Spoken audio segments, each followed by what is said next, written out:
Bonjour à toutes et à tous et bienvenue sur Ostéobio TV, la première chaîne d'actualité en ostéopathie. Pour ce 15e numéro d'Ostéomag, nous avons un peu chamboulé nos programmes avec la parution de l'arrêté ministériel concernant les agréments des écoles. Pour en parler, nous recevons David Desauges, le directeur adjoint d'Ostéobio, car M. Camille Gossard, le directeur d'Ostéobio, n'a pu répondre à notre invitation. David Desauges, bonjour. Bonjour Romane. L'arrêté ministériel donc sur les écoles agréées est paru, et Ostéobio n'y apparaît pas. Comment est-ce possible? Alors en fait c'est tout à fait normal, on en reparlera ultérieurement. Disons que en fait tout simplement la procédure d'agrément 2015 là pour la rentrée prochaine ne nous concernait pas puisque nous bénéficions de dispositions qui font que nous sommes déjà agréés. Et d'ailleurs, j'en profite pour féliciter les écoles nouvellement agréées qui rejoignent Ostéobio dans le club fermé des centres agréés pour la rentrée prochaine. Et donc à vous écouter, Ostéobio est un peu un cas particulier qui n'était pas concerné par cette vague d'agrément de 2015 à 2020, mais qui serait concerné par une nouvelle vague de 2016 à 2021, c'est bien ça ? Voilà, c'est tout à fait ça. C'est-à-dire qu'en fait, nous avons bénéficié et nous étions à l'époque une des rares écoles, peut-être même la seule école en Île-de-France à ma connaissance. Nous avions bénéficié en 2012 d'un agrément, d'un nouvel agrément valable pour 4 ans, donc valable jusqu'à la fin du mois de juin 2016. Ce qui fait que au jour d'aujourd'hui, nous ne sommes pas prioritairement concernés par cette vague d'agréments. Et effectivement, donc nous, ça reprendra en 2016 jusqu'à 2021, puisque maintenant les agréments durent 5 ans.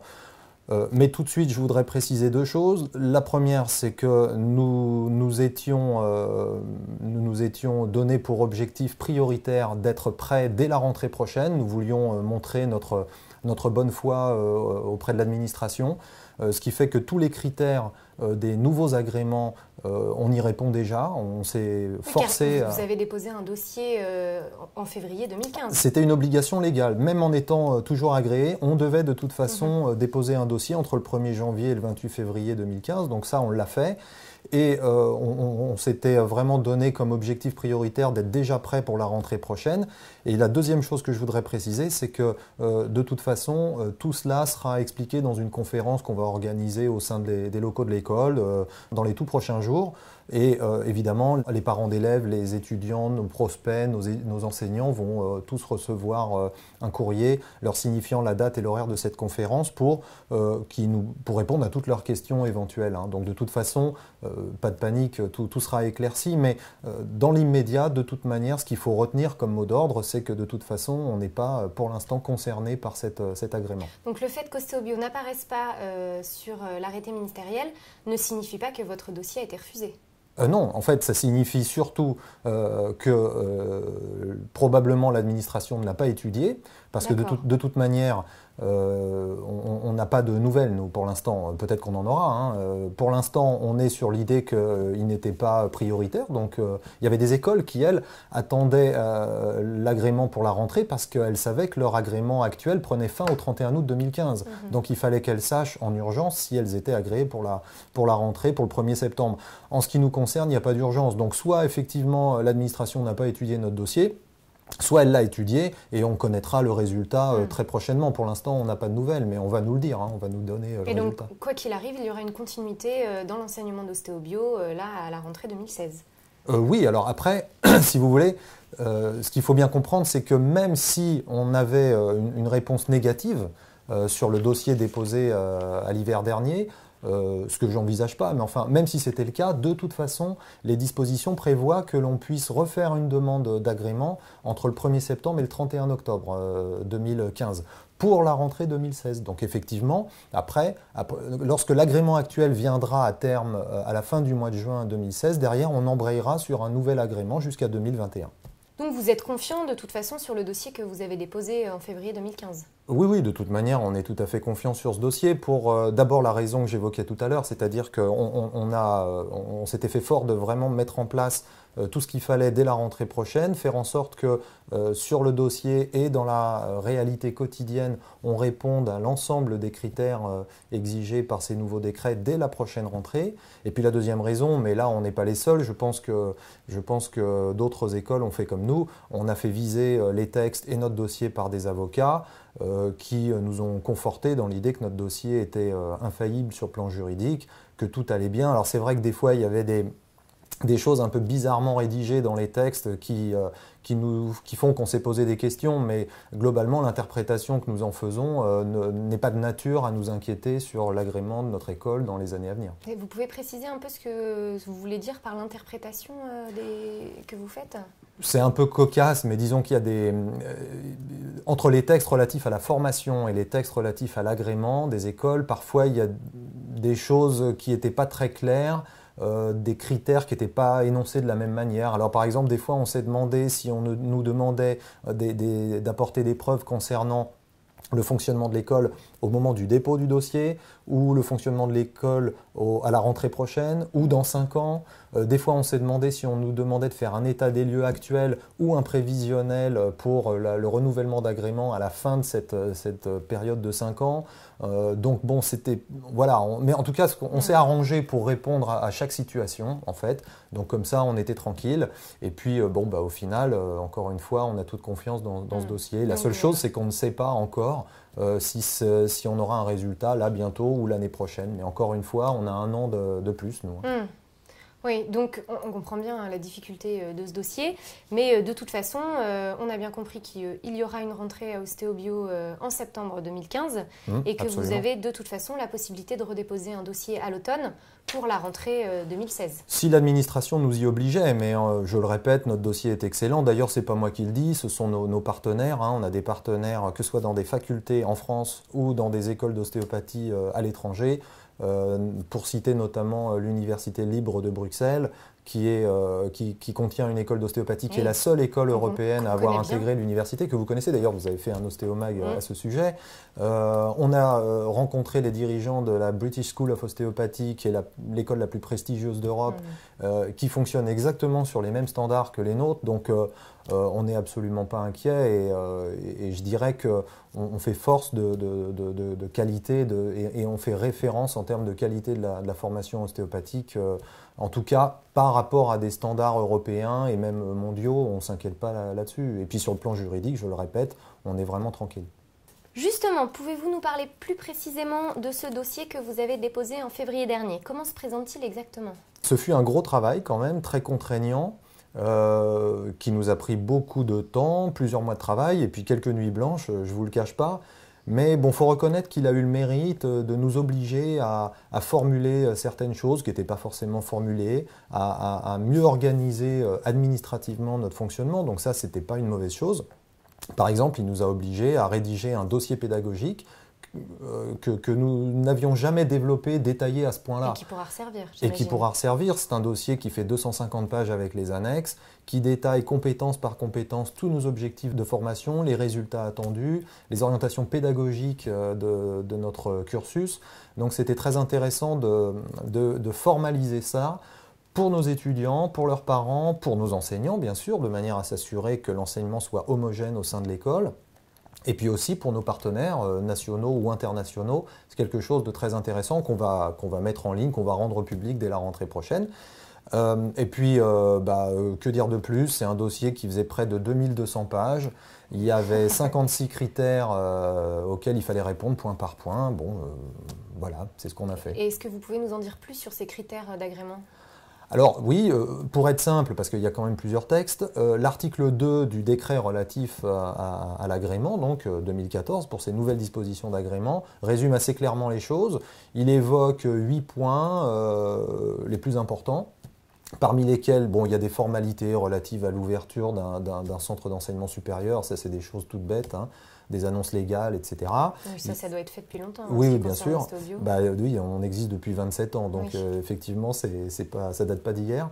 Bon, après, il y avait des points relatifs à l'équipe pédagogique, il y avait des points relatifs aux locaux, à la nature et à la forme des locaux, et alors à la capacité d'accueil, aux normes d'accessibilité, des points relatifs à la qualité des enseignants, à la constitution de l'organisation de l'école par rapport au conseil pédagogique, au comité scientifique, à la commission de validation des compétences professionnelles. Mais tout ça, c'est d'ailleurs des critères et des standards qui sont plutôt administratifs, logistiques ou liés à l'encadrement pédagogique, mais c'est des choses qu'on avait déjà mises en place depuis un petit bout de temps à Ostéobio déjà, donc ça c'était pas un problème. Et il y avait des dispositions particulières aussi au niveau de la formation pratique clinique? Oui, j'allais y venir. Juste pour finir, concernant Ostéobio en particulier, sur les locaux, il fallait par exemple respecter une surface de 5 mètres carrés par étudiant minimum, et nous on est au-delà. Il fallait évidemment des normes d'accessibilité aux personnes handicapées, ce qui est évidemment le cas dans une école comme la nôtre, puisqu'on est classé en ERP de 5e catégorie. C'est des termes techniques là. Oui, désolé, c'est des obligations légales qu'il faut obligatoirement respecter. Il y avait des choses concernant aussi le nombre de coordinateurs pédagogiques. Par exemple, il faut savoir que maintenant les écoles devront avoir un coordinateur pédagogique par promotion, à temps plein, donc minimum 5. Et nous, à Ostéobio, on en a 10, voyez. Il faut aussi un encadrement administratif, il faut aussi que dans le conseil pédagogique figure un membre de l'ARS, l'ARS étant l'Agence régionale de santé. Donc tout ça, vous l'avez? Oui, tout ça, c'est des critères qui n'étaient pas très compliqués à mettre en place. Concernant la formation pratique clinique... Oui, parce qu'on a pu entendre que c'était le point faible d'Ostéobio. Je ne le vois pas comme ça. Disons que nous avons un autre point très fort. Et que depuis depuis la naissance d'Ostéobio, en tout cas depuis 1998, donc depuis 17 ans, on avait effectivement mis en place un dispositif de formation professionnelle qui était plutôt axé sur l'externalisation des compétences de nos étudiants. On les obligeait, et on les oblige toujours d'ailleurs, dès la 4e année, à aller dans des structures externes, des structures d'accueil. C'est ce qu'on appelle le projet professionnel. On avait pu voir quelques reportages là-dessus. On a vu des reportages là-dessus, effectivement. Donc ça, c'est quelque chose d'extrêmement puissant sur le plan pédagogique parce que c'est sans commune mesure avec une clinique interne. On voit beaucoup plus de patients grâce à ça. Et surtout, on les voit dans un terrain qui est véritablement professionnel. Ça permet plus facilement à l'étudiant de préparer sa future installation, notamment installation libérale. Par rapport à des compétences de gestion de cabinet, de prise de rendez-vous, de collaboration interprofessionnelle, etc. Ce qui est moins évident en clinique interne. Alors on s'est quand même rendu compte à la fin de l'année 2011 qu'il fallait mettre en place une clinique interne, ce qu'on a fait. Elle est née en début de l'année 2012. Et même pas 3 ans, on est passé de 0 consultation en clinique interne à 4000 cette année. Donc, vous voyez qu'il y a eu une évolution très forte. Une petite révolution, on peut dire. Ouais. En tout cas pour nous. Oui, pour et, vous. Puis, après, pour le monde extérieur, la deuxième révolution, c'est qu'en plus de cette consultation qu'on a créée donc, à l'école, qu'on a mise en place à l'école en 2012, on a, entre 2014 et 2015, on a créé 2 sites complémentaires de cliniques internes, qui sont des sites hospitaliers. Et on a créé les 2 premières consultations ostéopathiques en milieu hospitalier. Oui, à Villeneuve-Saint-Georges. À l'hôpital de Villeneuve-Saint-Georges et au centre hospitalier des 4 villes à Saint-Cloud. D'ailleurs, j'en profite pour remercier les dirigeants et les chefs de service de ces 2 hôpitaux qui nous ont accueillis de manière extraordinaire, avec qui on travaille en toute confiance et en toute collaboration. Et ces 3 sites de clinique interne, si vous voulez, ont donné une puissance à notre formation pratique clinique indéniable. Donc, évidemment qu'on partait de 0, il y a 3 ans, mais on est sur une dynamique de progression qui est telle qu'on a bon espoir de frôler les 9000 à 10 000 consultations par an. Avec ces 3 cliniques. Voilà, avec ces 3 sites de cliniques internes, d'ici, je pense, 3-4 ans, on devrait y être. Et on peut même aller encore au-delà en rajoutant des salles de pratique clinique dans nos locaux au sein de l'école, parce qu'on a la place de le faire. D'accord. Vous pensez pouvoir rajouter à peu près combien de salles de soins ? En fait, on a un planning d'occupation des locaux qui, même si on était au maximum du nombre d'étudiants pour lequel on a fait une demande d'agrément, on a un planning d'occupation des locaux qui est d'à peu près 43%. Donc, on a largement ce qui est peu, on a beaucoup de place en fait. Donc, on a largement la place de rajouter des salles. À mon avis, on pourrait doubler, voire tripler le nombre de salles de pratique clinique au sein de l'école sans aucun problème et assez rapidement. Est-ce qu'il pourrait donner combien de consultations par an du coup au sein de l'école ? On pourrait, donc on a dit là, on est actuellement sur une base de 4000 en clinique interne et on pourrait arriver à une capacité d'accueil d'ici, enfin rapidement, dès qu'on aura ces salles supplémentaires, on pourrait arriver à mon avis à une capacité d'accueil de 23 000, entre 20 et 23 000, j'ai pas fait le calcul exact, plus de 20 000 en tout cas.